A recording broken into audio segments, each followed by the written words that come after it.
द्रविड़ देश का एक राजा था जो भगवान विष्णु का परम भक्त था। राजकाज करते हुए एक दिन राजा का मन राजकाज कार्य से उचट गया और वह प्रभु की भक्ति करने के लिए जंगल चला गया। जंगल में जाकर के उसने गहरी समाधि में लीन होकर के प्रभु की आराधना शुरू कर दी।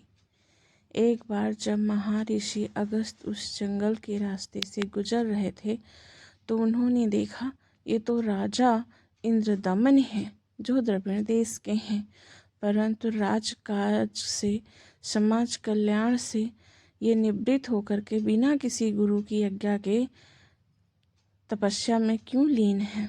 ये देखते हुए उनको क्रोध आ गया कि बिना गुरुओं की आज्ञा के अपने समाज कल्याण को क्यों छोड़ दिया।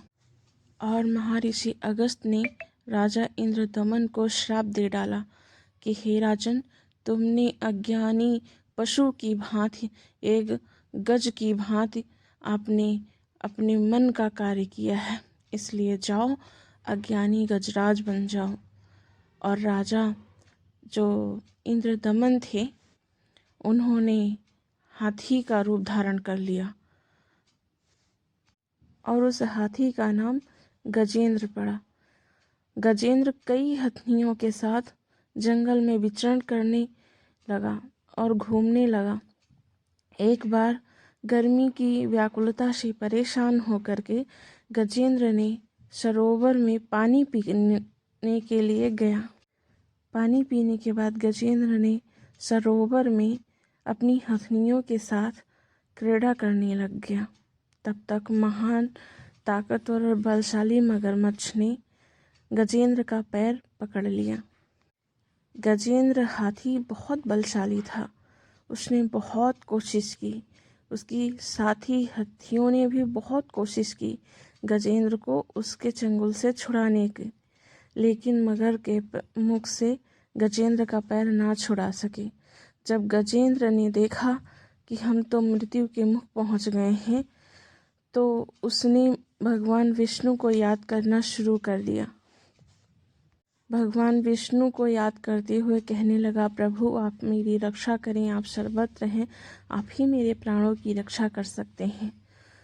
और प्रभु तो दयालु होते हैं। उन्होंने गजेंद्र की बात सुन करके, उसकी प्रार्थना सुन करके नंगे पैर बैकुंठ धाम से भागे गजेंद्र को बचाने के लिए और मगरमच्छ को मार करके गजेंद्र को मोक्ष दिलाया। मगरमच्छ जब मर गया तो उसका शरीर तो नाश हो गया, पर उसकी आत्मा ने भगवान विष्णु से पूछा कि प्रभु आपने हमें क्यों मारा, हम तो अपना नित्यकर्म कर रहे थे, हमें तो अपना भूख मिटाना था। तब प्रभु ने कहा, नहीं, आपने एक भक्त का पैर पकड़ा था, इसीलिए भक्त का पैर पकड़ना, किसी संत का पैर पकड़ने से ही दुष्ट व्यक्ति या दुष्ट पशुओं का मोक्ष हो जाता है। इसी कारण आपकी मृत्यु नहीं, आपको मोक्ष की प्राप्ति हुई है। मगर